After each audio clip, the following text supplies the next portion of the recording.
Hi, Todd Warren here in the Forecast Center with a look at our weather week ahead, and it looks like smooth sailing will continue here for the Arklatex. As you can see, the crystal clear sky this afternoon in downtown Marshall, a bit of a breeze out of the north and east, and that northeasterly wind is going to keep the drier air in place here across the Arklatex, as we really don't have anything significant that will change things, as we do have obviously Ian, which is moving into Florida. More on that in a second.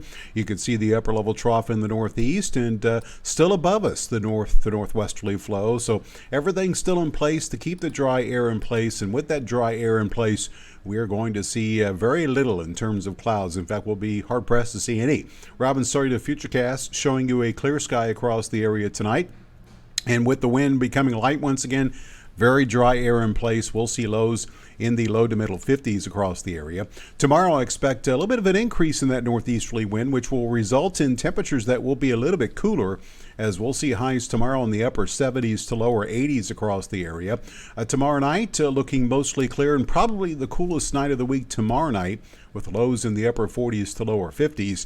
And then moving through Friday, we will see again below normal temperatures with lots of sunshine, highs mainly in the lower 80s across the vast majority of the region. Longer range, still no hope of any significant rain.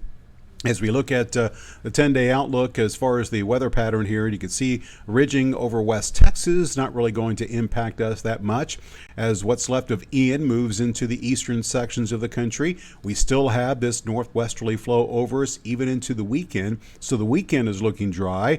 There is a disturbance that's going to be moving into the northern Rockies.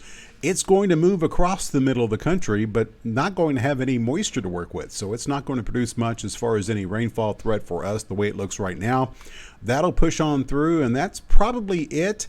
Model's been hinting at a disturbance to our west, which may give us our next hope of rain next weekend, but most models keeping us totally dry from now through next Saturday.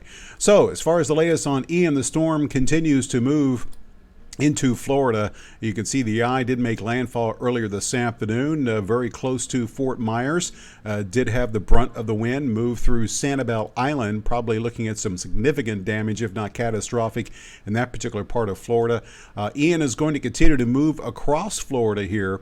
Here's the latest forecast from the National Hurricane Center, showing you that Ian will across Florida, and by tomorrow evening should emerge just very close to Daytona Beach. And then it moves out in the Atlantic, continues as a tropical storm, and makes a second landfall, more than likely somewhere close to the Georgia or South Carolina coast, before weakening over the eastern sections of the country.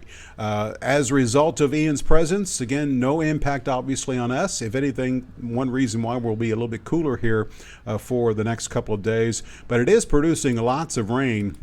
And that's going to become the bigger story as this system moves across Florida. Of course, the numerous power outages as well. As you can see, we already have rainfall totals approaching 10 inches along the west coast, close to where Ian has moved in. So we're probably going to be looking at 10 to 20 inches of rain across much of Florida here during the next couple of days. That being said, here at home, again, quite the opposite, as your forecast tonight is looking mostly clear. Temperatures will be cool as we'll bottom out in the low to middle 50s. 53 degrees for the low temperatures tonight in Texarkana, 55 degrees in Shreveport.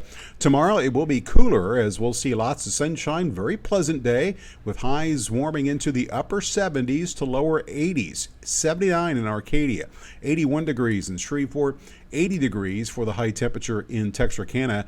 And you can see that your 10-day forecast shows even cooler temperatures tomorrow night as we dip into the upper 40s to lower 50s, low 80s again for Friday, and then a warming trend will resume as we'll see highs back up into the upper 80s by the middle part of next week, which is where we will stay. Lows will eventually and gradually warm back up into the lower 60s, and you can still see nothing significant as far as rainfall chances from now probably through next weekend, the way things look right now. So it looks like the sunny weather that we've had with low humidity is going to continue with even cooler temperatures on the way for the next couple of days.